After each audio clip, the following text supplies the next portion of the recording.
إلهي لست للفردوس أهلا ولا أقوى على نار الجحيم فهب لي توبة واغفر ذنوبي فإنك غافر الذنب العظيم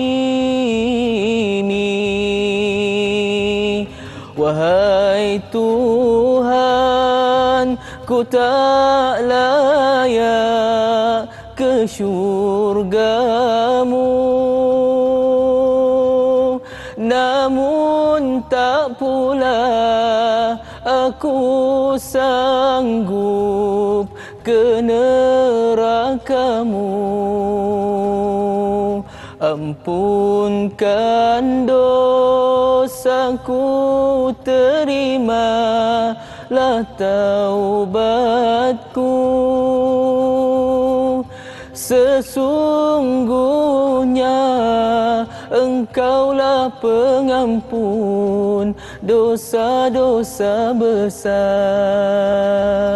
Amin amin ya rabbal alamin. Ayuh, bismillahirrahmanirrahim. Assalamualaikum warahmatullahi taala wabarakatuh. Alhamdulillah, alhamdulillahi rabbil alamin wa bihi nasta'in ala umuri dunya waddin wa sallallahu wasallam ala sayyidina Muhammadin khatamin nabiyyin wa ala alihi wa sahbihi ajmain. Alhamdulillah, tuan-tuan yang dirahmati Allah Subhanahu wa taala sekalian, anda bersama dengan saya Da'i Fahmi sebagai pengemudi untuk rancangan kita pada pagi ini.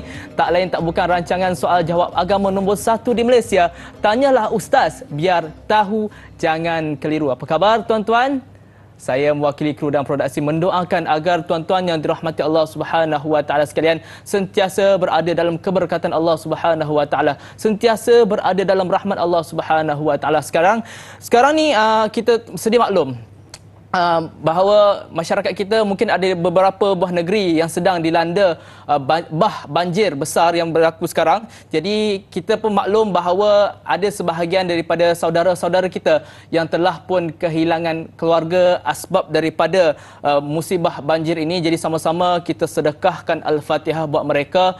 Mungkin dengan asbab daripada ujian ini Allah Subhanahu wa taala akan memberikan kemanisan dan hikmah di setiap ujian yang Allah Subhanahu wa taala berikan. Jadi Al-Fatihah. A'udzubillahi minasyaitonirrajim. Bismillahirrahmanirrahim. Alhamdulillahirabbil alamin. Arrahmanirrahim. Maliki yaumiddin. Iyyaka na'budu wa iyyaka nasta'in. Ihdinas siratal mustaqim. Siratal ladzina an'amta 'alaihim ghairil maghdubi 'alaihim waladdallin. Amin amin ya rabbal alamin. Jadi kita doakan supaya saudara-saudara kita yang mana ditimpa ujian, moga-moga mereka sentiasa kuat dan tabah dalam menghadapi ujian ini dan meningkatkan keimanan mereka, meningkatkan rasa takut mereka kepada Allah Subhanahu wa taala dan terus yakin bahawa Allah Subhanahu wa taala tidak akan meletakkan sesuatu ujian pada hamba-Nya melainkan Allah Subhanahu wa taala tahu yang hamba-Nya itu yakin untuk mampu untuk hadapi ujian tersebut. Jadi tuan-tuan yang dirahmati Allah Subhanahu wa taala sekalian, kita doakan mereka dan kita tak nak membuang masa, kita nak terus kepada rancangan kita pada pagi ini. Tak lain tak bukan Tanyalah Ustaz biar tahu jangan keliru. Dan alhamdulillah pada pagi ini saya bersama dengan Al-Fadil Ustaz kita, tak lain tak bukan orangnya iaitu Al-Fadil Ustaz Dr. Muhammad Izzat. Apa khabar Ustaz? Baik, alhamdulillah. Sihat saya? Baik, Da'i sihat Alhamdulillah Ustaz, sihat macam biasa Ustaz. Alhamdulillah para penonton yang dirahmati Allah Subhanahu wa taala sekalian. Topik yang akan Al-Fadil Ustaz kita kupaskan sebentar sahaja lagi iaitu berkenaan dengan topik akhlak menghormati setiap agama. Jadi sekiranya terdapat sebarang soalan ataupun kemusykilan, boleh terus hubungi kami di talian 1-800-881677 ataupun terus di ruangan Facebook kami di Facebook Tanyalah Ustaz TV3. Jadi kita tak nak membuang masa lagi, kita nak terus kepada mukadimah untuk topik kita pada pagi ini iaitu berkenaan dengan akhlak menghormati setiap agama. Al-Fadil, silakan. Bismillahirrahmanirrahim. Assalamualaikum warahmatullahi wabarakatuh. Alhamdulillahi Rabbil Alamin. Allahumma salli ala Sayyidina Muhammad wa ala alihi wa sahbihi ajma'in. Subhanaka la ilma lana illa ma 'allamtana innaka antal alimul hakim. Rabbi shrah li sadri wa yassir li amri wahlul 'uqdatam min lisani yafqahu qawli, amma ba'd. Makasih Da'i Fahmi, sidang, pendengar, penonton, muslimin muslimat, moga-moga kita dirahmati Allah Subhanahu wa taala. Hari ini suasana masyarakat kita tidak dinafikan adalah masyarakat pelbagai kaum, masyarakat pelbagai agama. Benar. Ya, kita ada banyak kaum, banyak etnik, kita ada banyak agama. Dalam satu laporan, kalau tak silap saya, di dunia ni ada kurang lebih 4,000 agama. 4,000 agama. 4,000 agama, ya. Ada agama yang begitu besar, ada agama yang kecil-kecil ya. Jadi kira-kiranya 4,000 agama ni, ya. Begitu juga dengan etnik, sub-etnik dan sebagainya. Macam kita orang Melayu ni ada sub lagi, ada Melayu Jawa, ada Melayu Banjar dan sebagainya, ya. Maksud saya ialah kita ni berbeza dari sudut kaum, etnik, dan kita berbeza dari sudut agama, ya. Benar. Ya. Tetapi kita melihat suasana pada hari ini bagaimana api-api dinyalakan untuk saling membenci agama, ya. Melaga-lagakan agama-agama ini. Maknanya orang Islam dinyalakan api supaya benci kepada agama Hindu, benci kepada agama Kristian. Orang beragama Hindu dinyalakan api supaya benci kepada agama Islam dan sebagainya, ya.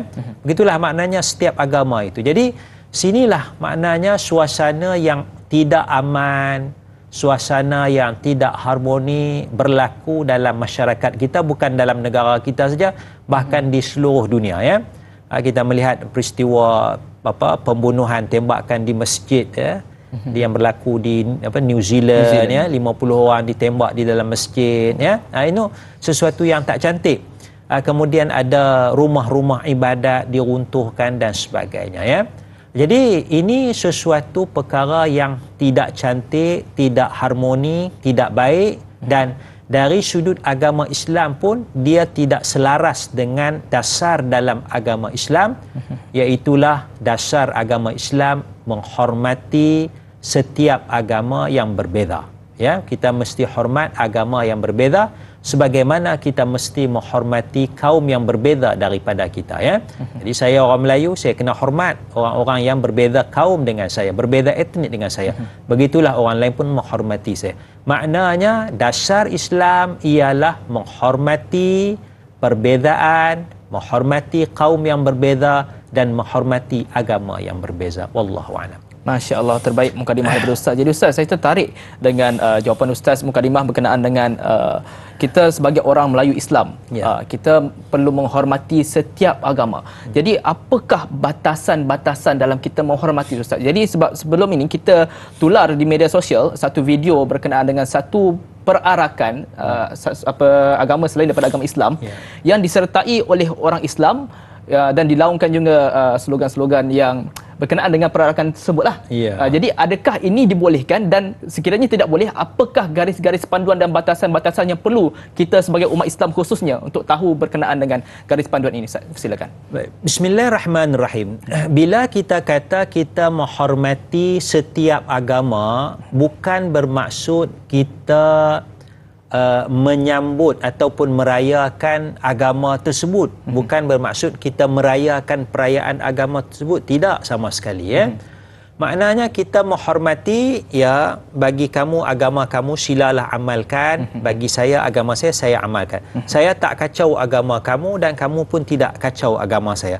Saya tidak kritik agama kamu, saya tidak kutuk agama kamu, kamu pun tidak komen, tidak kritik agama saya, ya. Itu saling hormat menghormati di antara agama yang berbeza. Adapun kalau kita dah masuk merayakan agama tersebut, Ya, maknanya kalau perayaan agama Hindu kita pun sama-sama, ya, dia cukur kepala, kita pun cukur kepala, dia angkat kavadi, kita pun tolong angkat kavadi, ya.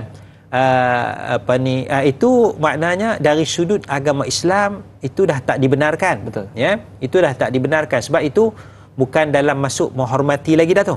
Itu dah masuk merayakan. Sedangkan dasar dalam agama, selain daripada dasar menghormati setiap agama yang berbeza, salah satu dasar agama Islam lagi ialah kita tidak terlibat dalam perayaan agama bukan Islam. Ya, kita tidak terlibat dalam perayaan agama bukan Islam. Sebab apa? Kerana perayaan agama bukan Islam itu bertentangan dengan dasar tauhid, dasar akidah. Ya. Kerana kita mentauhidkan Allah, la ilaha illallah. Benar. Manakala perayaan agama yang lain itu tidak mentauhidkan Allah Subhanahu wa taala. Tapi bukan makna kita halang mereka, tidak. Silakanlah beramallah dengan agama kamu.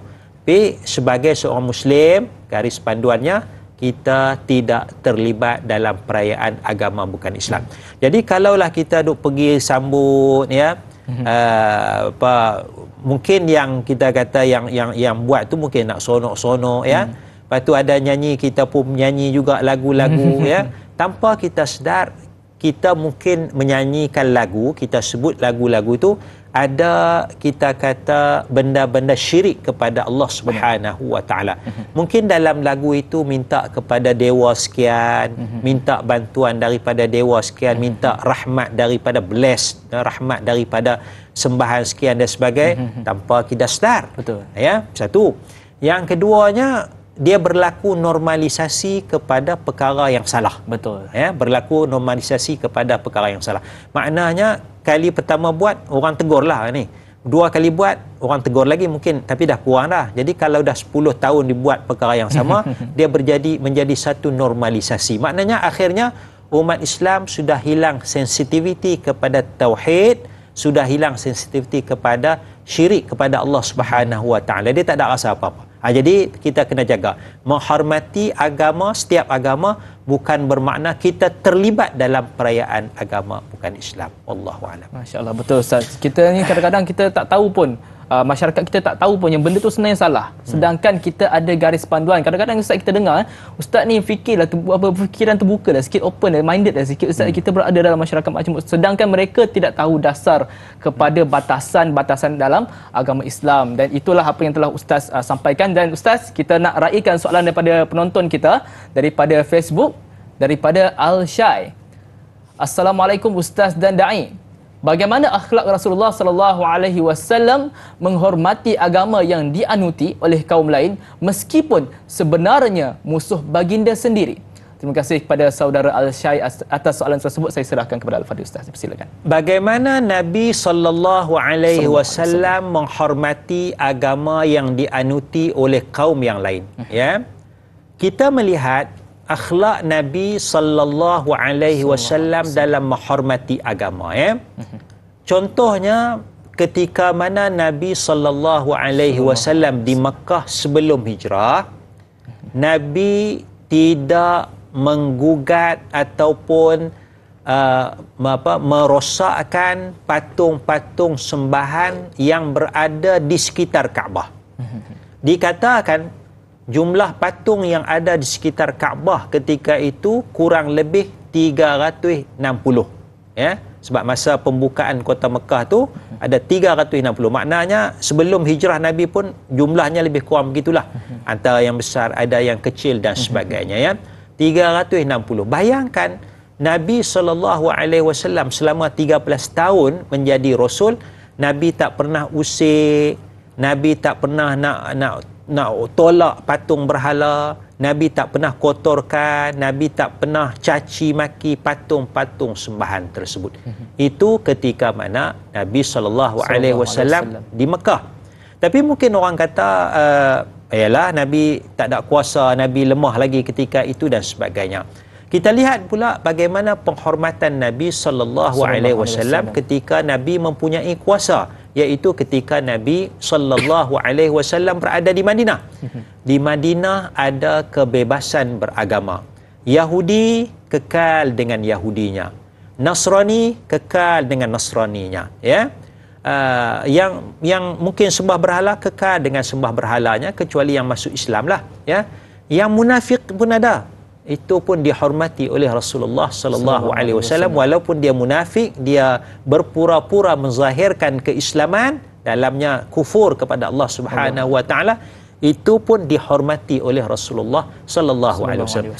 Maknanya kebebasan itu dijamin. Bahkan dalam Piagam Madinah, ya, Piagam Madinah itu pun disebut tentang masalah kaum, masalah agama dan sebagainya. Ini akhlak Rasulullah sallallahu alaihi wasallam. Dan bila mana Nabi buka kota Mekah, Nabi tidak meruntuhkan patung-patung berhala itu. Nabi buka kota Mekah, yang runtuhkan itu adalah orang-orang Islam yang dah masuk Islam. Jadi dia dah ada patung ni, sebelum Islam dia sembah patung ni. Bila dia Islam, dia tak berhajat lagi kepada patung sembah ni, maka dia runtuhkan sendiri. Jadi yang masuk Islam tu runtuhkan, ya. Tidak diruntuhkan oleh Nabi sallallahu alaihi wasallam. Wallahu a'lam. Masya Allah, sangat-sangat terbaik jawapan daripada Ustaz. Jadi Ustaz dan juga para penonton yang dirahmati Allah Subhanahu wa taala sekalian, kita nak beristighfar seketika. Kembali selepas ini dalam rancangan Tanyalah Ustaz, biar tahu, jangan keliru.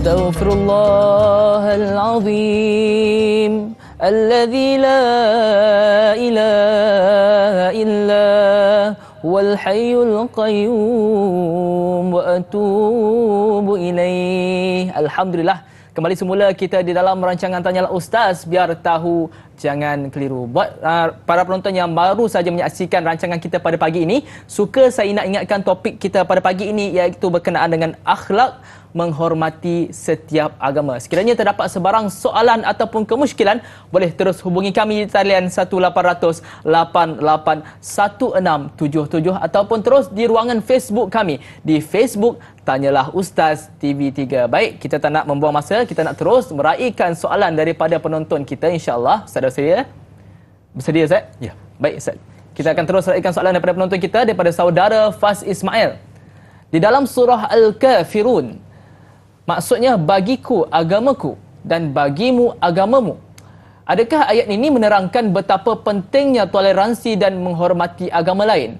Bagaimana pula ada segolongan bukan Islam yang selalu mengganggu gugat agama Islam? Adakah kita perlu bertoleransi dengan mereka yang tidak menghormati agama Islam? Terima kasih kepada saudara Faz Ismail atas soalan tersebut. Saya serahkan kepada Al-Fadhil Ustaz. Silakan. Bismillahirrahmanirrahim. Ada dua perkara yang dibangkitkan, iaitu yang pertama ayat dalam surah Al-Kafirun. Ayat hujungnya itu lakum dinukum waliyadin. Lakum dinukum waliyadin. Bagi kamu agama kamu, bagiku agamaku, ya. Maknanya kalau kita lihat ayat ini daripada awal lagi disebutkan aku tak sembah apa yang kamu sembah dan kamu pun tak sembah apa yang aku sembah, ya. Maknanya ayat ini mengajar kepada kita menghormati setiap agama dan bertoleransi kepada setiap agama, ya. Kita menghormati setiap agama dan kita bertoleransi setiap agama. Jadi betul lah maknanya ayat ini adalah ayat toleransi, ya. Maknanya kita tak boleh paksa dia untuk ikut agama kita, betul, ya. Ya. Tapi dalam negara kita, makna kita terimalah Islam tu agama persekutuan. Itu dari sudut undang-undang. Itu dari sudut undang-undang, ya. Tapi dari sudut nak suruh paksa terima Islam sebagai agama anutan, awak kena masuk Islam, tak boleh paksa. Kerana konsep toleransi, kebebasan, lakum dinukum waliyadin. Bagi kamu agamamu, bagiku agamaku. Daripada ayat ini kita menghormati, maknanya amalan-amalan agama, setiap agama tu. Jadi rakan-rakan kita yang beragama Hindu, ya, dia nak angkat kavadi, dia nak pecahkan buah kelapa, ya, berapa ratus ribu kan, ya, di jalan-jalan, tak apa, lakum dinuka, itu agama kamu, silalah amalkan, ya, silalah amalkan. Maknanya tempat tu akan ditutup untuk jalan raya sekejap, ya, sehari 2 hari, ada jalan lain, ya. Kita dah tahu dah ini nak digunakan, kita mau hormati, tak ada masalah. Dan alhamdulillah lah, ya, masyarakat Islam kita memahami. Saya ingat tak ada lagi lah kot bantahan, ya, kenapa jalan ni nak ditutup dan sebagainya, kan. Kalau boleh jalan, jalan. Tak boleh jalan, kita cari jalan lah, ya. Saling hormat menghormati. Dan begitu juga saudara-saudara kita yang bukan beragama Islam pun, mereka alhamdulillah menghormati agama Islam. Misal saya sebut tadi contoh, bila perayaan agama Hindu, ya, maknanya yang pecah tai pusam kan, jalan tu nak ditutup sikit dan sebagainya, kita orang Islam kita tak kacau pun, kita tak bising, alhamdulillah, ya. Dan begitu jugalah ketika mana hari Jumaat, ya, double parking, triple parking, kan, orang nak sembahyang Jumaat, kan. Kan, alhamdulillah kawan-kawan kita yang tidak beragama Islam, mereka pun menghormati. Mereka tak kacau, tak bising pun. Setakat ni tak bising, tak jumpa lagi lah, alhamdulillah, kan. Mereka tahu dah, jangan tak usah lalulah jalan ni. Ada masjid, orang sembahyang Jumaat, ada surau orang sembahyang, kita cari jalan lain lah, kan. Kalau kita lalu pun sesak sikit, alhamdulillah, saling hormat. Maknanya Islam mengajar kita umat Islam menghormati, ya. Kita tak redha, kita tak redha, tapi tak apalah, sila lakum dinukum waliyadin, ya. Maka mereka juga menghormati agama kita. Begitu ya, kalau kita tengok orang agama Buddha, kan, dia kadang-kadang pasang colok tu tepi jalan buraya tu, kita tengok je berhenti je. Saya ingat tak ada lagi kot orang Islam pergi berhenti tu cabut buang, tak ada lah, kan. Khianat, kan. Biarkanlah, ya, biarkanlah. Itu maknanya penghormatan. Jadi betul lah maknanya ayat tu dasar kita, lakum dinukum waliyadin. Itu satu, ya. Yang keduanya, persoalan keduanya ialah kalau ada orang ganggu gugat agama, ya, orang ganggu gugat agama Islam, ya, dia kutuk agama Islam, dia kritik agama Islam, dia cela agama Islam dan sebagainya, dia cela Nabi Muhammad sallallahu alaihi wasallam. Ini satu perbuatan yang melampau, melepasi garis merah tu. Melepasi garis merah, ya. Bukan kata dia menghentam agama Islam. Kalau dia menghentam agama lain, ya, dia beragama Hindu, dia menghentam agama Islam, ini melampau. Dia beragama Hindu, dia menghentam agama Kristian, mengutuk agama Kristian, ini melampau. Betul. Dia agama Islam, dia mengutuk agama Hindu, ini melampau, walaupun dia Islam. Ya, maknanya kita tak boleh kutuk mengutuk di antara agama. Ya, kita tak boleh mengutuk. Jadi kalaulah dia mengutuk agama Islam, dia telah melampau, telah melepasi garis merah, telah tidak menghormati agama. Ya, telah menghormati. Sebab itu Rasulullah sallallahu alaihi wasallam kata, kita baca dalam sirah, mengambil tindakan yang tegas terhadap orang yang tidak menghormati agama Islam. Misalnya ada seorang lelaki namanya Ibn Khattal, ya. Dalam sirah Nabi kita boleh tengok dalam kitab Asy-Syama'il Al-Muhammadiyah, ya, bagaimana ketika pembukaan kota Mekah diberitahu kepada Nabi SAW seorang lelaki yang disebut namanya Ibn Khattal, muta'alliqum bi astaril Ka'bah. Ibn Khattal ni bergantung di kelambu Kaabah tu, ya. Dia buat kesalahan. Apa kesalahan dia? Dia bunuh orang Islam. Ya, dia bunuh orang Islam, dia bunuh seorang sahabat Nabi. Kemudian dia ada penyair untuk hina Nabi. Ya, ada jariah dia, hamba perempuan dia untuk hina, duk menyanyi lagu hina Nabi Muhammad sallallahu alaihi wasallam, ya. Dia sendiri pun kita kata kutuk Nabi sallallahu alaihi wasallam. Jadi dia telah melepasi garis merah. Jadi Nabi tidak bertoleransi kepada Ibn Khattal ini bukan kerana dia berbeza agama dengan Nabi, tidak. Ya, ramai orang yang berbeza agama dengan Nabi Muhammad sallallahu alaihi wasallam, tapi kerana dia melampau, melepasi garis merah, iaitu dia telah membunuh orang Islam, ya, dan dia mengutuk Nabi, menghina Nabi, dia upah penyanyi-penyanyi untuk mencerca Nabi, maka Nabi mengenakan tindakan tegas kepada Ibn Khattal, iaitu dihukum bunuh. Itu maknanya pasal tidak menghormati, ya. Maka dalam suasana hari ini, kalau adalah orang yang tidak menghormati agama Islam, ya, kita kena tegas. Bukan kata tidak menghormati agama Islam, tidak menghormati mana-mana agama. Dia tidak menghormati agama Hindu, dia kutuk agama Hindu, dia kutuk agama Kristian, dia kutuk agama Buddha, dia kutuk agama Sikh dan sebagainya.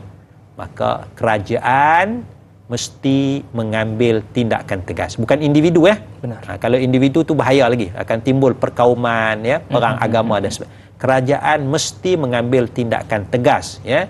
Contohnya kita kata memperkenalkan undang-undang keharmonian beragama ya. Jadi dalam tu nyatakanlah undang-undang kemudian tidak boleh menghina mana-mana agama. Kalau hina mana-mana agama boleh ditangkap, didakwa, dihukum penjara, disebat dan sebagainya, kerana kita nak keharmonian beragama dalam negara kita. Wallahu a'lam.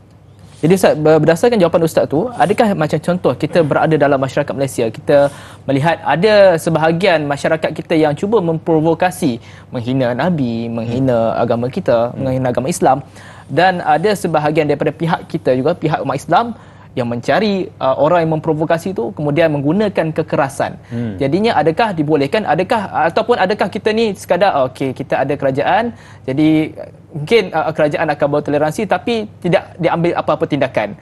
Sebagai contohnya lah untuk mengelakkan isu perkauman dan sebagainya. Jadinya ada sebahagian daripada orang melakukan tindakan itu sendiri atas dasar untuk menegakkan agama Islam yang melampaui garis merah ini. Adakah dibolehkan Ustaz? Baik, kalau kita mengambil tindakan sendiri, ini satu masalah kepada kita lah.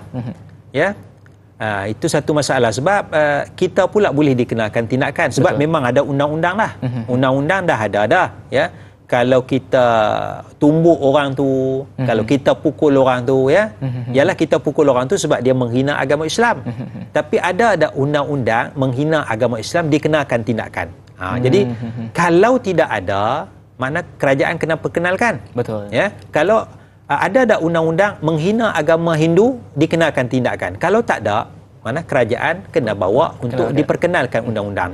Jadi mungkin kerana tidak ada, mungkin saya tak tahu mungkin kerana tidak ada perkara yang sebegitu, maka adalah segelintir orang yang jiwa semangat ya, sayang kepada agama ini, dia mengambil tindakan undang-undang di tangannya sendiri ya. Ini saya bimbang boleh mencetuskan lagi masalah besar ya. Kesannya orang tu pun dikenakan tindakan, yang ambil tindakan dan mungkin melibatkan perang di antara agama. Jadi sinilah kerajaan, pihak berkuasa kena mainkan peranan yang penting, iaitu mesti ada undang-undang keharmonian kaum dan keharmonian agama. Wallahu a'lam. Masya-Allah, cantik jawapan Ustaz. Jadi Ustaz, kita ada soalan seterusnya daripada pemanggil kita. Hello, Assalamualaikum. Waalaikumsalam warahmatullahi wabarakatuh. Da'i Fahmi dan juga Dr. Muhammad Nizam Abdul Kadir. Saya Muhammad Abdul Majid dari Felda Kini Timur 3, Pekan Pahang. Assalamualaikum Doktor dan Da'i. Waalaikumsalam warahmatullahi taala wabarakatuh. Yes, soalan saya begini Doktor.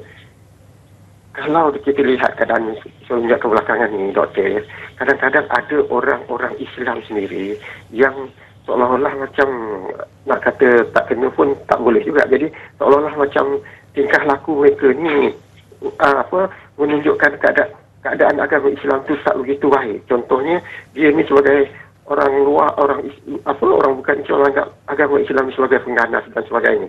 Jadi kadang-kadang yang melakukan perkara itulah daripada orang Islam sendiri. Soalan saya Doktor, apakah Islam memandang orang yang sebegini rupa dikira sebagai murtad ke bagaimana hukum? Orang yang membuat orang kata dia membawa contoh yang tak baik kepada agama lain, bahawa agama Islam itu dilabel sebagai seorang pengganas, sebagai agama pengganas dan sebagainya, yang ada boleh memburukkan imej agama Islam itu sendiri. Saya mohon pencerahan Doktor pada pagi ini. Terima kasih banyak Doktor dan Da'i. Assalamualaikum. Waalaikumsalam warahmatullahi taala wabarakatuh. Terima kasih kepada Tuan Haji Omar Abdul Majid atas soalan yang sangat baik. Namun sebelum Al-Fadhil Ustaz menjawab, kita nak berehat seketika. Kembali selepas ini dalam rancangan Tanyalah Ustaz, biar tahu, jangan keliru.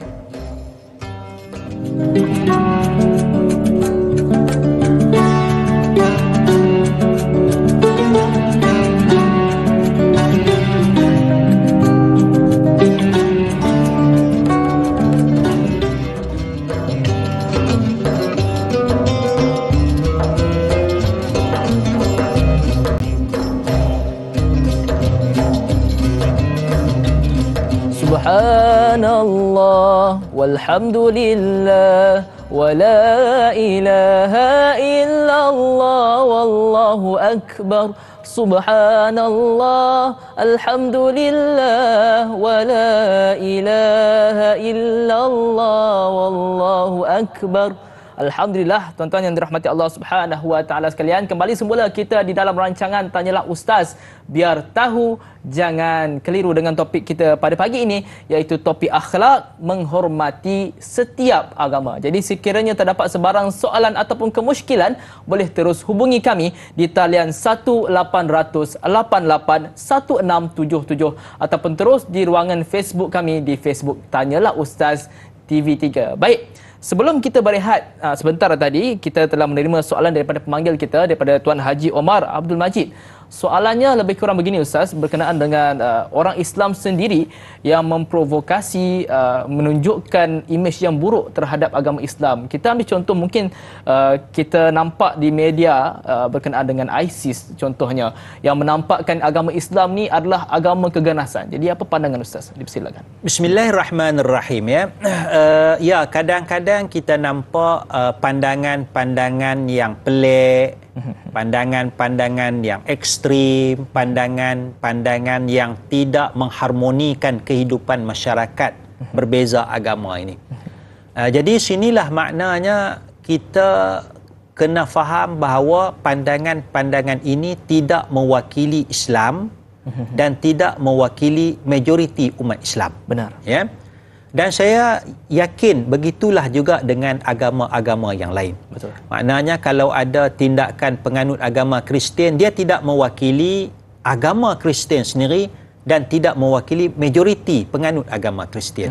Kalau ada tindakan penganut agama Hindu, dia tidak mewakili majoriti masyarakat Hindu dan tidak mewakili agama Hindu. Itu kita kena jelas dari satu sudut. Yang keduanya, kita kena melihat bahawa salah satu panduan daripada Al-Quranul Karim, saya ambil umum ya, saya ambil umum. Kalau ada orang yang sebegini, salah satu panduan daripada Al-Quran, a'udzubillahi minasyaitanirrajim, fa'a'rid anhum wa'idhum wa qul lahum fi anfusihim qawlan baligha. Maka berpalinglah daripada mereka, ya. Biarkanlah mereka, jangan hiraukan mereka, jangan viralkan, jangan popularkan mereka, jangan popularkan pandangan itu, ya. Berpaling daripada mereka. Wa'izhum, dan berilah nasihat kepada mereka, ya. Tindakan kamu ni salah, tak sesuai dengan ajaran Islam. Ajaran Islam sepatutnya begini. Kita bagi nasihat. Dan wa qul lahum fi anfusihim qawlan baligha, dan ucapkanlah satu perkataan yang baligh, yang sampai boleh membekas dalam diri mereka. Maknanya kalau perlu tegas, kalau perlu nak marah sikit, marahlah, ya. Sebab apa? Sebab kita nak supaya wujud keharmonian. Ayat ni saya ambil dari sudut umum sahaja, walaupun ayat ni dalam konteks ayat orang munafik, tapi saya tengok maksudnya itu sesuai dalam persoalan kita ini. Makna kita abaikanlah orang yang bawa pandangan yang pelik ni, jangan arus perdanakan, dan kita bagi nasihat dan kita ucapkanlah perkataan yang kita rasa boleh memberi bekas, ya, mengubah pemahaman mereka. Itu salah satu panduannya. Wallahu a'lam. Baik Ustaz, jadi Ustaz, berdasarkan jawapan daripada Ustaz ni Ustaz, saya nak tanya berkenaan dengan, ya, kita tahu ada beberapa media, kita faham media dunia ni dikuasai oleh orang yang bukan Islam, yang sebahagiannya ada agenda untuk menjatuhkan agama Islam itu sendiri. Jadinya kita nampak yang mereka ni agak berat sebelah. Apabila sebagai contoh kita ambil kes sebagai contoh berlaku di negara luar, membakar kitab Al-Quran sebagai contohnya. Membakar kitab Al-Quran. Apabila mereka membakar kitab Al-Quran, disebut kebebasan bersuara.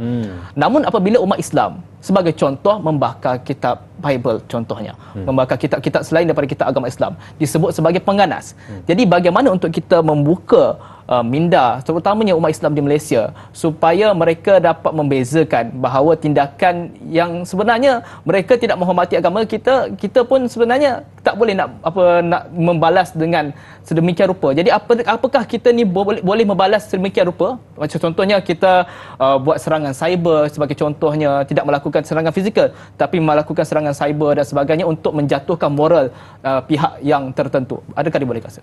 Baik, kalau kita ambil contoh orang membakar Al-Quran, ya, maka adakah wajar kita pula membakar kitab suci agama mereka. Betul. Ini tidak wajar. Benar. Dan tidak harus sama sekali. Ya. Ini maknanya kita tidak menghormati agama mereka, sebab yang bakar itu bukanlah majoriti. Ya, yang bakar itu bukan majoriti penganut agama Kristian. Benar. Yang bakar itu bukan majoriti penganut agama Hindu. Itu bukan ajaran agama Hindu, itu bukan agama Kristian. Itu hanya segelintir kecil orang yang melampau. Ya, maka kita tak boleh emosi oleh kerana dia bakar Quran, dia baling Quran, aku pun nak bakar Bible, aku pun nak baling Bible, aku pun nak bakar kitab suci agama Hindu. No, tak boleh sama sekali. Kita tak boleh buat macam tu. Kerana konsep dalamnya, dalam agama, wala takhun man khanaka. Jangan khianat orang yang khianat akan kamu. Dia khianat kepada kita, dia khianat kepada agama kita. Adakah kita boleh khianat balik kepada agama dia? Panduan daripada Nabi SAW, la takhun man khanaka. Jangan khianat, jangan balas perbuatan khianat dengan khianat balik. Jangan. Itu satu. Yang keduanya, dasar dalam Al-Quran, wala tasubbul ladzi yad'una min dunillah. Jangan hina, jangan kutuk sembahan-sembahan selain daripada Allah Subhanahu wa taala. Ya. Jadi kalau dia hina Allah Taala, bukan makna kita boleh hina agama dia. Dia hina Nabi Muhammad sallallahu alaihi wasallam, bukan makna kita boleh hina pengasas agama dia, tak boleh. Ya. Sebab itu kita kutuk tindakan tu ya, Ustaz. Kita mengutuk tindakan. Kita mengutuk tindakan ini satu tindakan yang salah.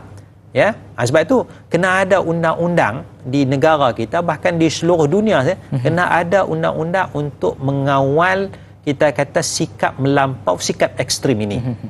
Maknanya setiap agama mesti dihormati. Betul. Setiap agama mesti dihormati, tidak dihina, tidak dikutuk dan sebagainya. Ya. Kalau kita, sebab itu dalam Quran dia suruh kita berdebat, wajadilhum billati hi ahsan. Berdebatlah dengan penganut agama dengan cara yang baik, cara yang lebih baik. Ya, sebab bila kita berdebat itu, falsafahnya ialah kita nak mencari kebenaran. Benar. Kita nak mencari kebenaran, tetapi kita tetap menghormati. Sebab itu kalau kita tengok video pendakwah kita, ya masya-Allah lah. Kalau kita tengok Syekh Ahmad Didat rahimahullahu taala, kan, Syekh Ahmad Didat tu bila dia sebut kitab Bible tu, dia akan sebut in your holy book Bible, in the holy Bible. Holy tu makna suci. Betul. Dalam kitab suci kamu Bible. Dia sebut kenyataan sekian. Dia tak kata kitab kotor, dia tak kata kitab yang salah. Dia kata in your holy Bible, dalam kitab suci kamu. Bagaimana pendakwah-pendakwah kita menunjukkan contoh akhlak, menghormati akhlak itu sendiri. Maka kita harapkan setiap kita in your holy Quran, dalam kitab suci Al-Quran menyatakan, dalam kitab suci Bible, dalam kitab suci agama Hindu. Di sini kita menghormati. Benar. Ya. Jadi jangan kita balas tindakan membakar Quran, membaling Quran dengan membakar Bible. Jangan sama sekali. Wallahu a'lam. Masya-Allah, sangat cantik jawapan Ustaz. Jadi Ustaz, kita ada soalan seterusnya daripada pemanggil kita. Hello, Assalamualaikum. Waalaikumsalam. Da'i Fahmi, Kak Yat sini, Nurhayati Ismail Dewan, Tasik Puteri Rawang. Masya-Allah. Kak Yat, apa khabar Kak Yat?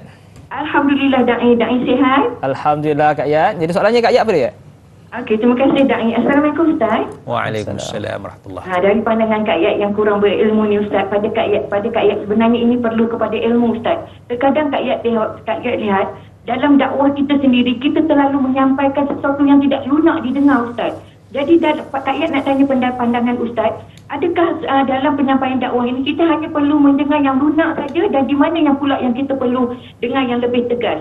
Dan terkadang Kak Yat melihat kita sendiri tidak faham apa itu kafir. Kita selalu menuduh orang kafir masuk neraka, tidak tutup aurat masuk neraka, tak sembahyang masuk neraka, sedangkan itu semua perkara yang berdosa dan kita perlu pemahaman yang lebih jelas Ustaz.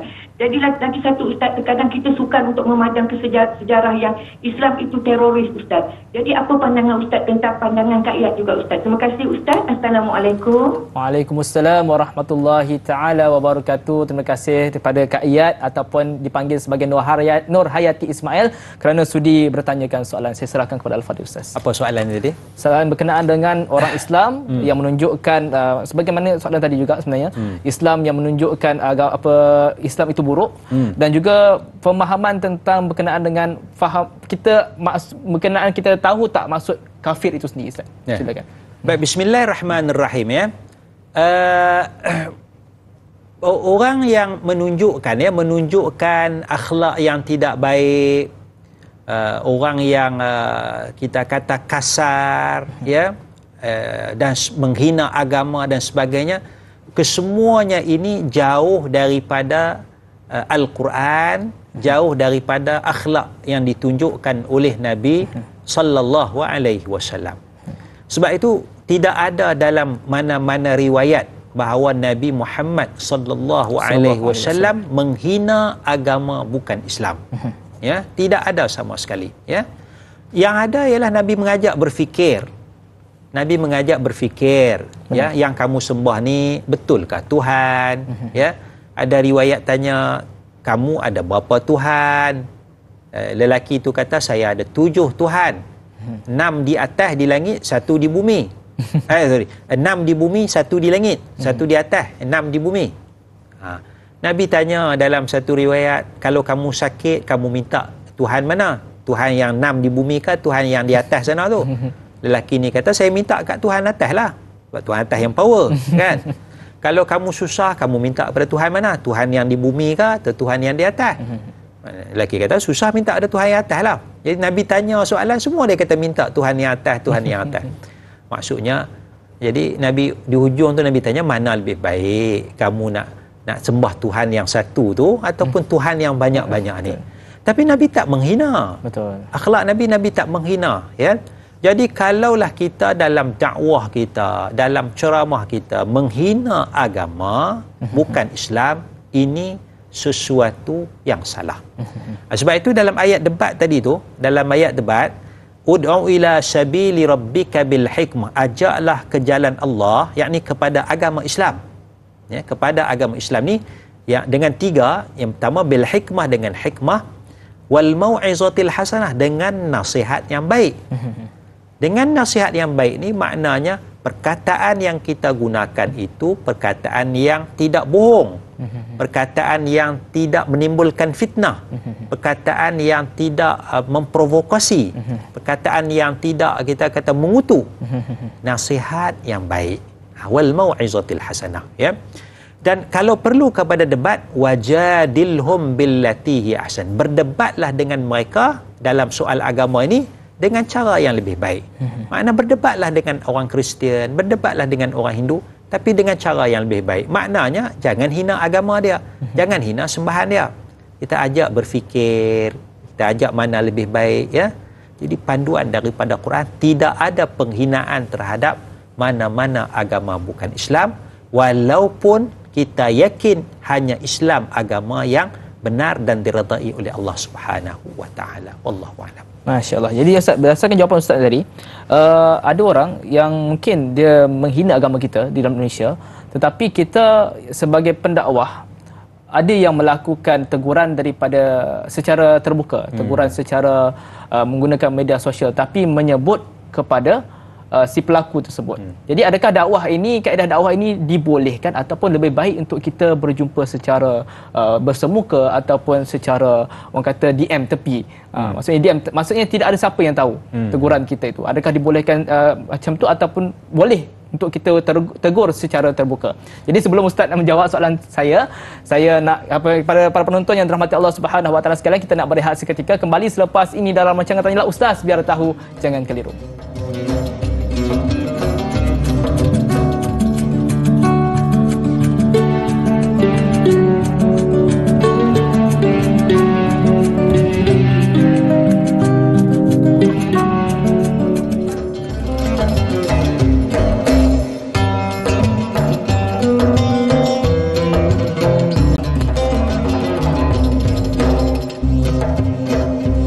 Subhanallah walhamdulillah wa la ilaha illallah wallahu akbar.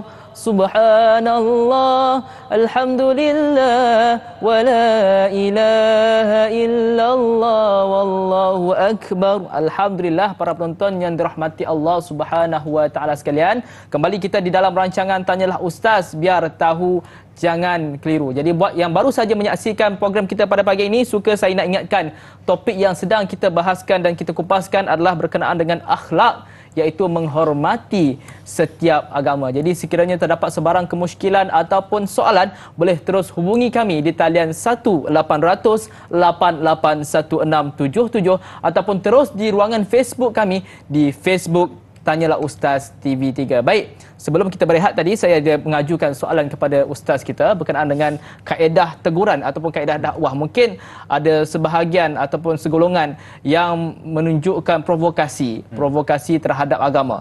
Jadi adakah kita sebagai pendakwah, sebagai umat Islam, dibolehkan untuk kita melakukan juga teguran secara terbuka dan menyebut nama si pelaku, ataupun lebih elok untuk kita bersemuka dan maksudnya tanpa orang tahu Ustaz? Silakan. Bismillahirrahmanirrahim. Kalau ada orang melakukan tindakan yang melampau, provokasi agama, menghina agama dan sebagainya, kita perlu ada tiga tindakan. Tiga tindakan ya. Yang pertama, tindakan lemah lembut. Ya, tindakan lemah lembut. Ini kawan-kawan lah. Kawan-kawan ya, mungkin kawan sepejabat kita ya, hari-hari duk ni kan, tiba-tiba dalam media sosial tu dia hina agama Islam dan sebagainya ya, takkanlah kita nak hina balik kan. Betul. So kawan-kawan kita gosok dia, ajak minum dan sebagainya, ada tindakan lemah lembut ya. Yang kedua, kena ada tindakan yang keras atau yang lebih tegas. Yang lebih tegas maknanya mungkin NGO lah. Ya, peringkat non-government organisation ni membuat laporan polis dan sebagainya ya. Sebab kita tak kenal orang ni, orang yang hina ni. Dia bukan kawan kita. Buat tindakan laporan polis dan sebagainya.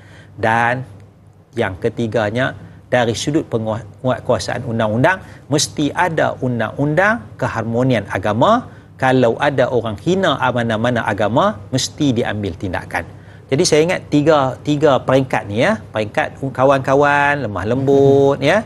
Peringkat persatuan dan sebagainya, buat laporan polis dan sebagainya, dan mesti ada undang-undang yang pihak berkuasa boleh ambil tindakan ya. Adapun kita nak sebut nama secara khusus dalam video dan sebagainya, saya bimbang dia mungkin membahayakan nyawa orang tu pula. Betul. Kan? Kita duk ni ada orang hina agama, namanya sekian, alamatnya sekian. Ya.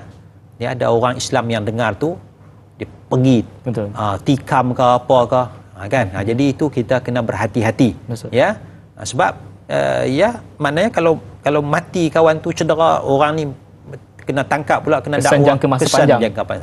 Jadi kita sebut secara umum ya, sebut secara umum ni satu perkara yang tak baik dan sebagainya ya, dan maknanya tiga peringkat itulah. Kalau ada kawan-kawan pergi gosok dia, tak boleh macam ni ya. Betul tak? Kalau ada dia menghina agama Hindu, orang Islam hina agama Hindu, kawan kena pergi gosok, jangan, tak boleh, tak baik ya. NGO kena lapor, ini menghina agama Hindu, merosakkan keharmonian hidup yang gini. Pihak berkuasa kena ada undang-undang untuk ambil tindakan. Wallahu a'lam. Masya-Allah, sangat cantik jawapan daripada Ustaz. Jadi Ustaz, kita ada soalan seterusnya daripada pemanggil kita. Hello, Assalamualaikum. Waalaikumsalam warahmatullahi wabarakatuh. Dai Fahmi dan Doktor. Okey, soalan saya bagi tanya Doktor. Apakah tanda-tanda nilai murni dalam menghormati setiap agama? Adakah ianya daripada sifat-sifat keharmonian atau kemasyarakatan bersama? Itu soalan saya bagi ini. Terima kasih. Assalamualaikum warahmatullahi wabarakatuh. Waalaikumsalam warahmatullahi taala wabarakatuh. Terima kasih kepada saudara Ismail Maisa atas soalan yang sangat baik. Saya serahkan kepada Al-Fadhil Ustaz. Baik, persoalan dia kita menghormati ini ya dari dua sudut ya. Dari sudut keharmonian, itu maqasid kita lah. Ya, maqasid kita lah. Sebab kita nak hidup aman. Ya. Kalau doa dalam khutbah ataupun sebut Allahumma ja'al baladana malaysia aminan mutmainnan. Ya Allah, jadikanlah negara kami, negara Malaysia, negara yang aman, mutmainnan, negara yang tenang. Ya, itu doa, salah satu doa yang kita ucapkan ya.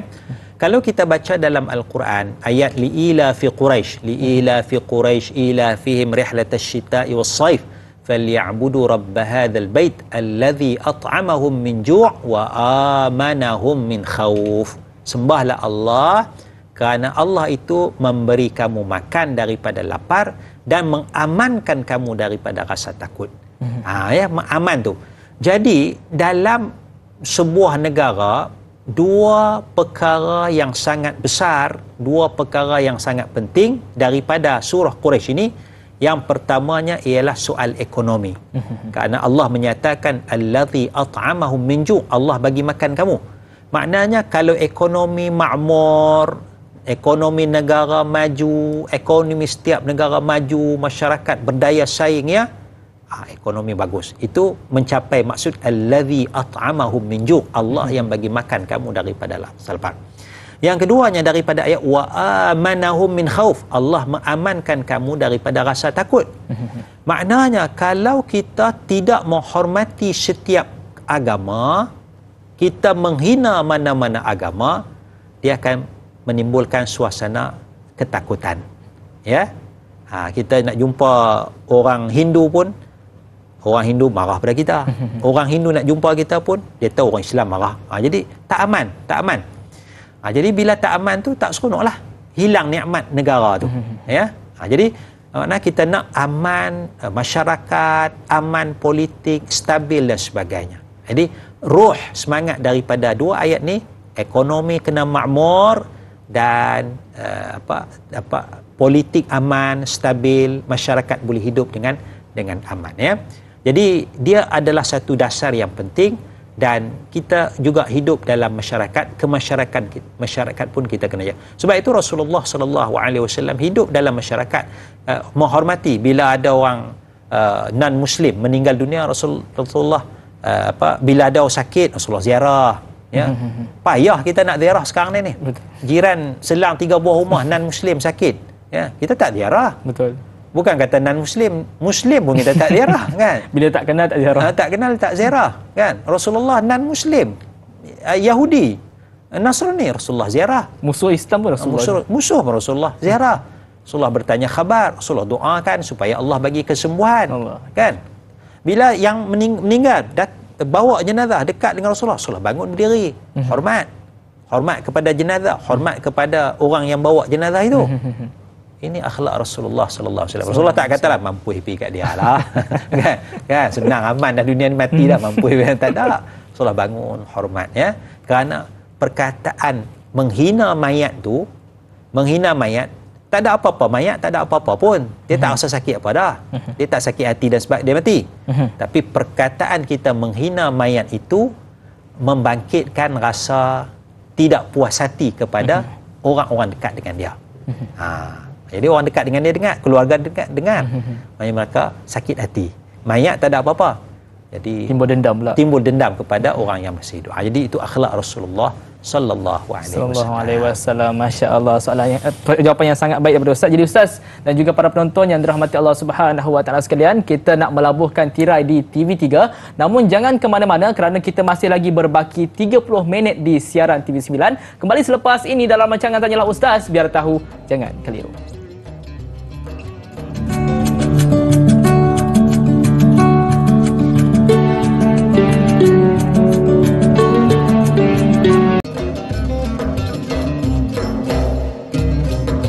Alhamdulillah, kembali semula kita di dalam rancangan Tanyalah Ustaz, biar tahu jangan keliru.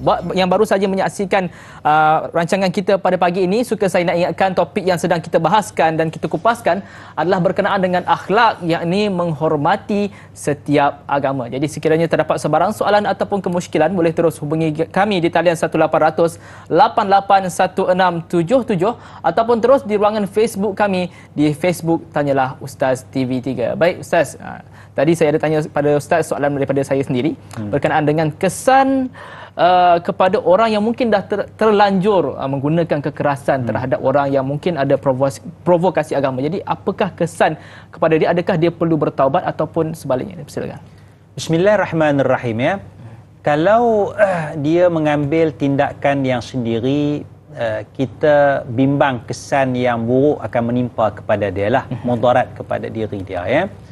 Jadi sini satu, kalau dia melakukan kekerasan ya, maknanya kalau orang hina agama Islam, kita pun dengan bersemangat kita tangkap dia, kita pukul dia dan sebagainya, ya, kita bimbang mudarat kepada diri kita ya. Kalau kita ada pekerjaan, kita mungkin dibuang kerja, kita mungkin dicederakan pula oleh penganut agama yang lain pula. Bahayakan keluarga lagi. Bahaya keluarga kita dan sebagainya. So kita kena timbangkan, ya. Kita kena timbangkan di antara dua mudarat ini mana mudarat yang lebih besar lagi. Sebab kita boleh betulkan keadaan itu tanpa kita melakukan kekerasan. Sebab itu Nabi SAW tidak melakukan apa-apa kekerasan. Ya, Nabi tidak melakukan apa-apa kekerasan. Jadi kalaulah Nabi mengambil tindakan itu pun atas kapasiti Nabi sebagai ketua negara. Maknanya kalau Nabi kata hukum bunuh, contoh Ibn Khattal tadi tu yang menghina Nabi dan sebagainya, itu bukan dari sudut individu, tapi lebih kapasiti Nabi sebagai seorang pemimpin negara. Maknanya dari sudut undang-undang tu mesti ada. Begitu juga perkara yang berlaku kepada seorang lagi pelampau agama, iaitulah Ka'b ibn al-Ashraf. Ka'b ibn al-Ashraf ini dia hina Nabi, dia komplot macam mana nak bunuh Nabi Muhammad sallallahu alaihi wasallam, macam-macam dia buat. Dak masyhur Ka'b al-Ashraf ini. Maka Nabi SAW mengambil tindakan terhadap Ka'b ibn Ashraf.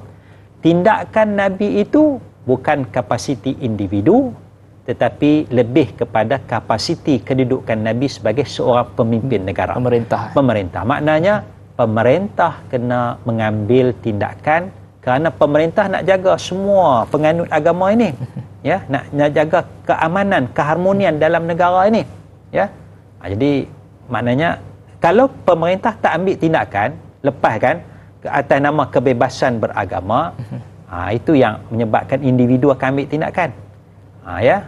Jadi sinilah peranan pemerintah, peranan orang yang ada kuasa perlu bijaksana dalam menguruskan kepelbagaian ini, dan perlu ada satu mekanisme undang-undang untuk mengawal tindakan melampau. Wallahu a'lam. Bagaimana dengan pandangan Ustaz berkenaan dengan kes buang Al-Quran yang terjadi kira-kira 19 Februari 2023 yang lepas ni?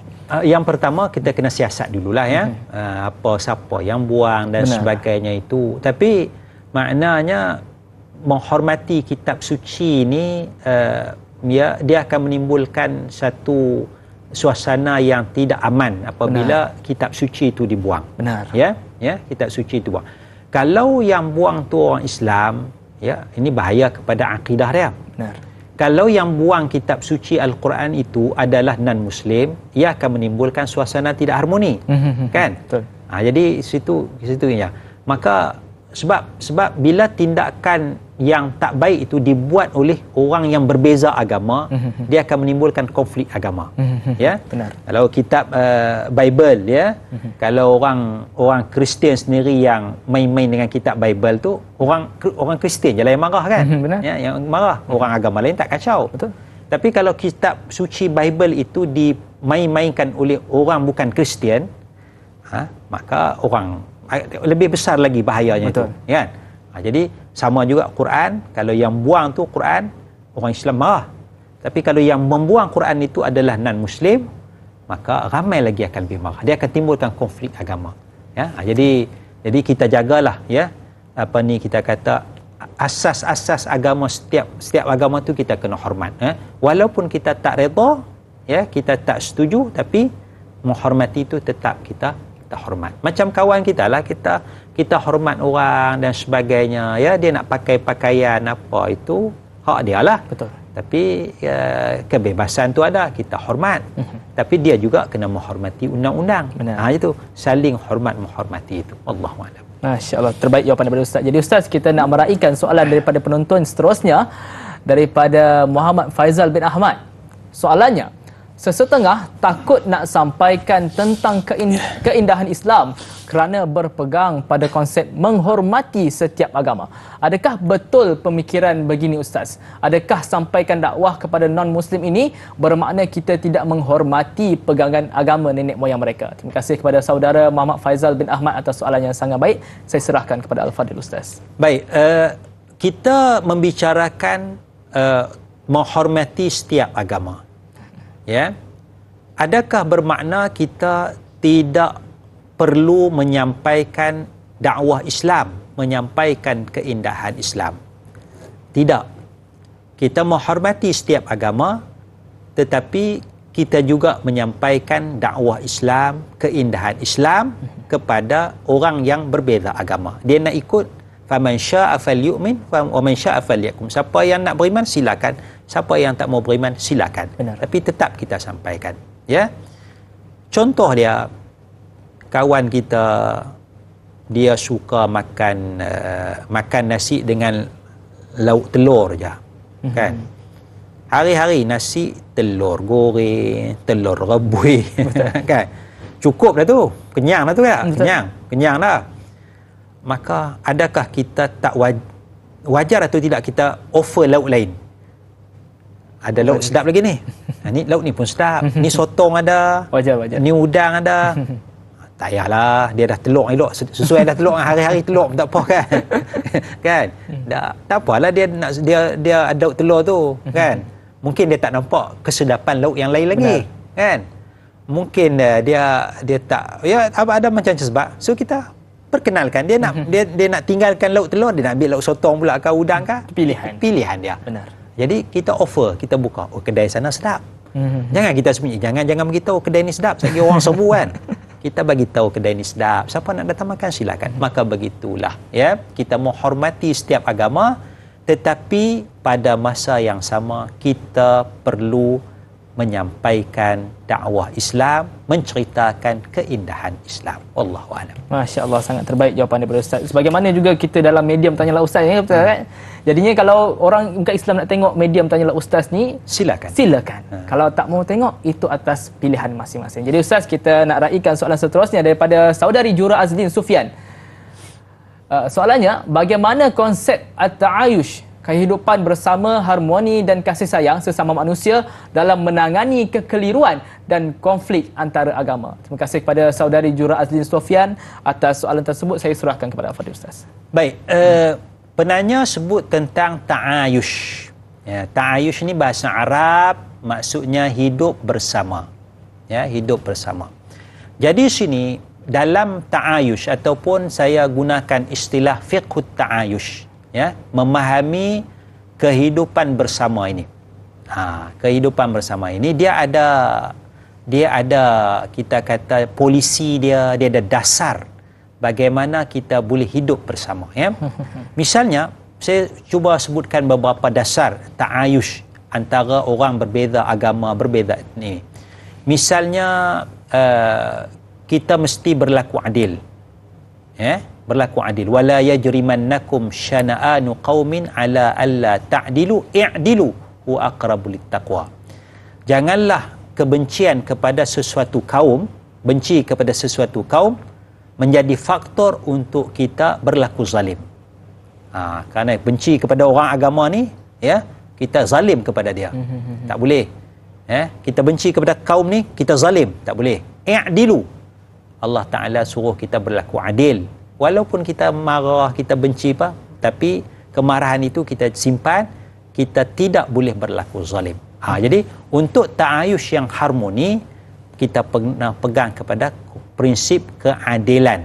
Ya, konsep adil, meletakkan sesuatu pada tempatnya. Itu satu, ya. Yang contoh yang lainnya, kita mesti jaga percakapan kita. Misalnya dalam Quran Allah menyatakan wa qulu lin-nasi husna, katakanlah kepada manusia perkataan yang elok. Kepada manusia, bukan kepada orang Islam, kepada manusia. Islam kata Islam kan, dia tetap manusia, kita mesti cakap elok-elok. Betul kan? Kemudian dalam Quran ada qaulan karima, perkataan yang mulia, qaulan ma'rufa, perkataan yang baik. Itu antara konsep-konsep perkataan yang ada di dalam Al-Quranul Karim. Yang ketiga mungkin dasarnya kita saling memaafkan. Saling memaafkan. Falyafu wal yasfahu, maafkanlah mereka. Kalau dia hina agama sekalipun dan sebagainya, kalau boleh maafkan, maafkan. Orang Yahudi kata tangan Allah terbelenggu, Allah ni kedekut, dia hina Allah Ta'ala. Tak ada dalam ayat tu suruh bunuh Yahudi, tak ada. Benar. Kan? Allah Ta'ala jawab balik, bal yadah, bahkan tangan Allah terbuka luas, maksudnya Allah ni pemurah. Jawab je, tak perlu nak marah, tak perlu nak tengking, tak perlu nak kutuk. walaupun Yahudi mengutuk Allah Subhanahu wa taala. Maknanya keamanan, keharmonian, ta'ayush itu ada dasarnya dalam Al-Quranul Karim. Wallahu a'lam. Masya-Allah, sangat cantik jawapan daripada Ustaz. Jadi Ustaz dan juga para penonton yang dirahmati Allah Subhanahu wa taala sekalian, kita nak berehat seketika. Kembali selepas ini dalam rancangan Tanyalah Ustaz, biar tahu jangan keliru.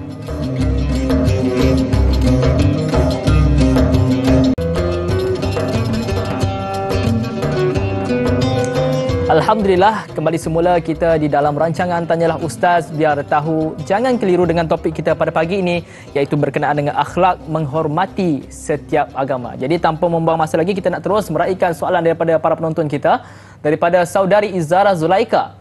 Soalannya, bagaimana sekiranya anak kecil ditanya mengenai sembahan agama dan adat istiadat bagi kaum bukan Islam? Apakah panduan untuk ibu bapa menjelaskan pada anak kecil ini agar mereka memahami dan saling menghormati walaupun berbeza agama? Terima kasih kepada saudari Izara Zulaika atas soalan yang sangat baik. Saya serahkan kepada Al-Fadhil Ustaz. Silakan. Bismillahirrahmanirrahim. Persoalan dia, bagaimana kita nak mendidik anak-anak kita yang kecil, ya, menghormati perbezaan agama dan sebagainya, ya. Perkara yang paling asas sekali ialah kita perlu mengenal agama kita sendiri. Agama Islam itu, asas-asas dalam agama Islam.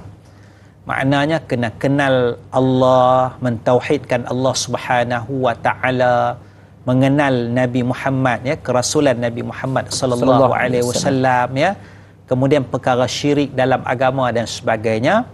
Kemudian barulah kita ceritakan agama-agama yang berbeza ini dengan suasana yang positif, ya. Maknanya kita pegang agama kita betul-betul dan ada agama-agama yang berbeza itu, ya. Jadi kita tanamkan sifat-sifat mulia. Ini orang beragama Hindu, ini orang beragama Kristian, kita ni agama Islam, mentauhidkan Allah, mereka ada sembahan-sembahan mereka dan sebagainya. Jangan kita tanamkan kita kena hina agama Hindu. Jangan balas balik. Jangan tanam. Kita tanamkan pemikiran yang harmoni dalam diri anak-anak, tetapi kita kena kuatkan kefahaman, pegangan terhadap agama Islam, ya. Yang salahnya bila kita kuatkan pegangan agama Islam, pada masa yang sama kita racun pemikiran anak-anak kecil ini supaya menghina agama lain, memusuhi agama lain. Itu salah, ya. Yang salahnya juga kita tak kuatkan pegangan kepada agama Islam dan kita suruh harmoni, terlalu harmoni. Itu sampai terlalu dah ikut-ikut lain. Ikut, ya, bolehlah kita toleransi, kan, boleh sambut perayaan ni, nak pergi kuil hari pergilah, kan. Kita akan masyarakat beragama, itu pun salah juga. Tak tahu garis panduan lah. Kita tak tahu garis panduan, ya. Jadi kita kena, basicnya mesti ada ilmu lah. Tanam betul-betul tentang agama Islam, menghormati perbezaan agama. Wallahu a'lam. Masya-Allah, terbaik jawapan daripada Ustaz. Jadi Ustaz, kita ada soalan seterusnya daripada Facebook, daripada saudari Kak Ju Zabidi. Soalannya, bagaimanakah cara untuk kita mendidik generasi muda daripada pelbagai kaum untuk menghormati agama orang lain? Selain daripada ibu bapa, adakah guru juga memainkan peranan penting dalam mendidik anak bangsa untuk menghormati agama setiap kaum? Terima kasih kepada saudari Kak Juzabi di atas soalan yang sangat baik. Saya serahkan kepada Al-Fadhil. Ya, semua memainkan peranan, ya. Semua memainkan peranan. Ibu bapa memainkan peranan sebab ibu bapa adalah guru yang pertama. Jadi anak-anak di rumah, dalam kereta bersama keluarga, tanamkan menghormati setiap agama, ya. Lebih-lebih lagi untuk orang Islam ni, tanamkan menghormati agama dan pada masa yang sama kuatkan pemahaman terhadap agama Islam. Guru-guru juga memainkan peranan. Pemimpin masyarakat, pemimpin politik, NGO dan sebagainya perlu memainkan peranan, ya. Jadi sebab itu perlu ada pertemuan di antara pemimpin politik, pemimpin agama yang berbeza ini, bagaimana nak mengambil pendekatan yang harmoni, ya, pendekatan yang harmoni, ya. Jadi pendek kata semua sekalilah. Semua sekali, kerana orang muda, anak kecil dan majoriti masyarakat, dia akan melihat kepada pemimpin negara, pemimpin politik, pemimpin NGO, pemimpin agama dan sebagainya. Kalaulah pemimpin-pemimpin ini membawa pemikiran ekstrim, pemikiran melampau dan sebagainya, dia akan mempengaruhi sebahagian besar pengikut untuk melampau juga. Ini maknanya tidak menghormati agama dan sebagainya, ini mudarat kepada masyarakat dan juga negara. Wallahu alam. Benar. Jadi Ustaz, soalan saya Ustaz. Tadi kita dah bincangkan tentang kesan terhadap orang yang melakukan, orang bukan Islam yang melakukan provokasi terhadap agama Islam. Tetapi bagaimana pula kesannya kepada orang Islam sendiri yang memprovokasi agama sendiri?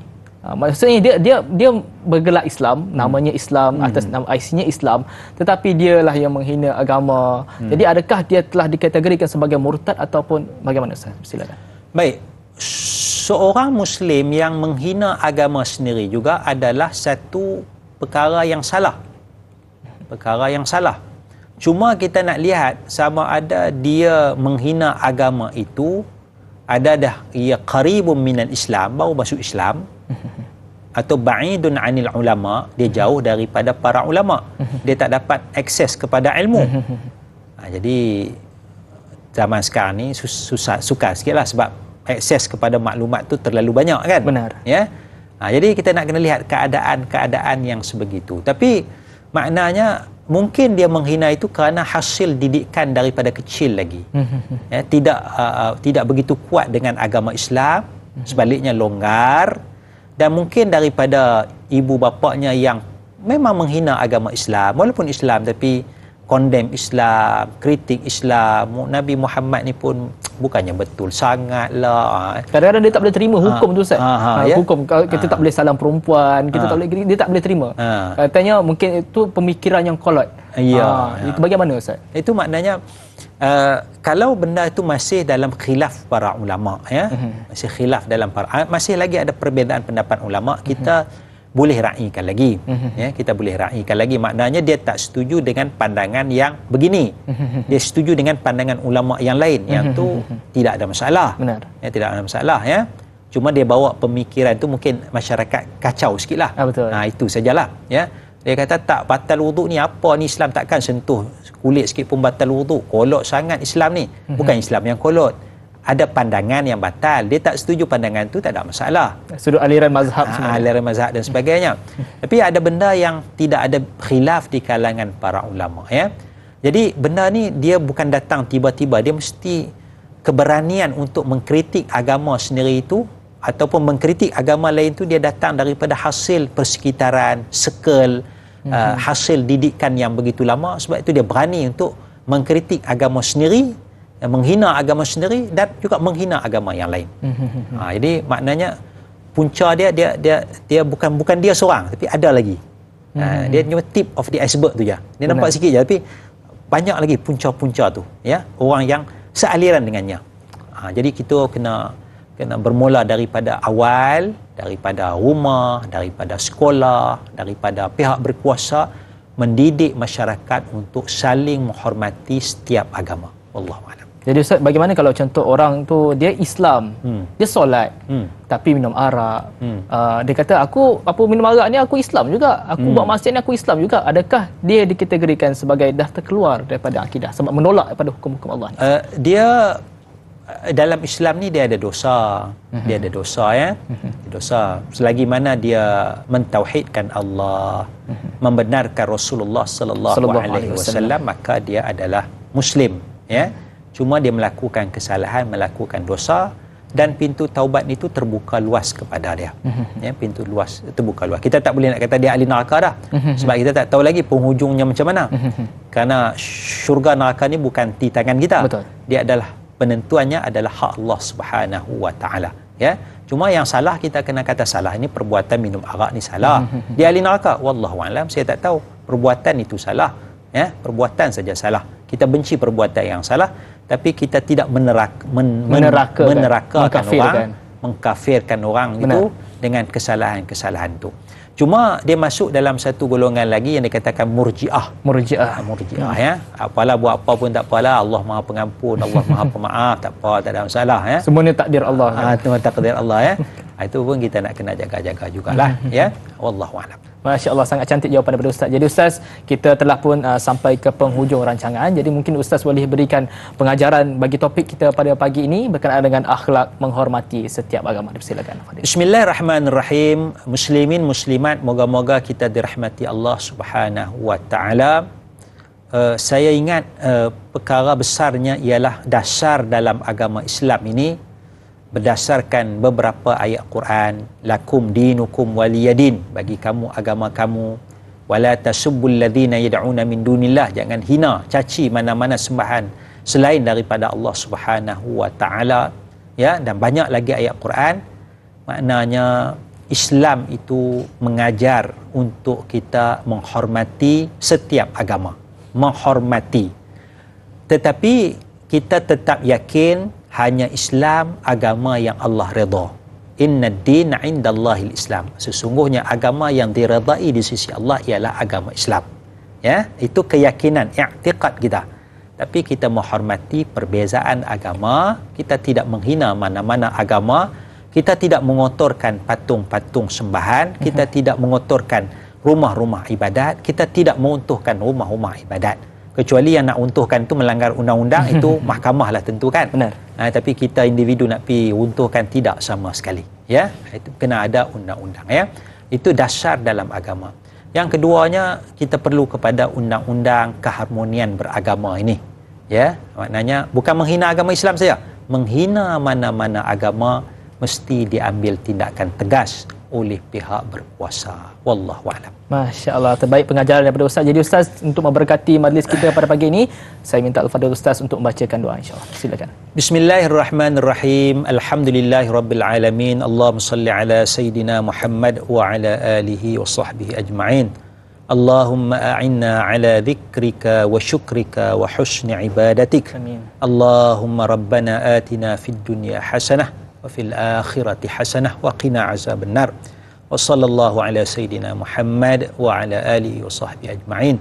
Walhamdulillahi rabbil alamin. Amin amin ya rabbal alamin. Terima kasih kepada Al-Fadhil Ustaz Dr. Muhammad Nizam Abdul Kadir atas pencerahan dan juga kepuasan bagi topik kita pada pagi ini berkenaan dengan akhlak menghormati setiap agama. Dan terima kasih juga buat para penonton yang dirahmati Allah Subhanahu wa taala sekalian kerana sudi meluangkan masa bersama-sama di dalam program kita. Tak lain tak bukan Tanyalah Ustaz, biar tahu jangan keliru. Dan jangan lupa temu janji kita pada hari esok dalam program yang sama, iaitu Tanyalah Ustaz, dengan moderator kita iaitu Da'i Hakim dan panelnya Ustaz Muhammad Abdullah dengan topik munakahat enggan fail penceraian, tarikh dan masa pada hari Ahad 6.50 pagi 5 Mac 2023. Jangan lupa temu janji kita. Jadi kita akhiri program kita pada pagi ini dengan tasbih kafarah dan suratul Asr. Subhanakallah bihamdika asyhadu an la ilaha illa anta astaghfiruka wa atubu ilaik. Auzubillahi minasyaitonir rajim. Bismillahirrahmanirrahim. Wal 'asri innal insana lafi khusr illa allazina amanu wa 'amilus salihati wa tawassaw bil haqqi wa tawassaw bis sabr. Baik para penonton yang dirahmati Allah Subhanahu wa taala sekalian, sehingga kita berjumpa lagi di masa akan datang. Sekian, assalamualaikum warahmatullahi taala wabarakatuh.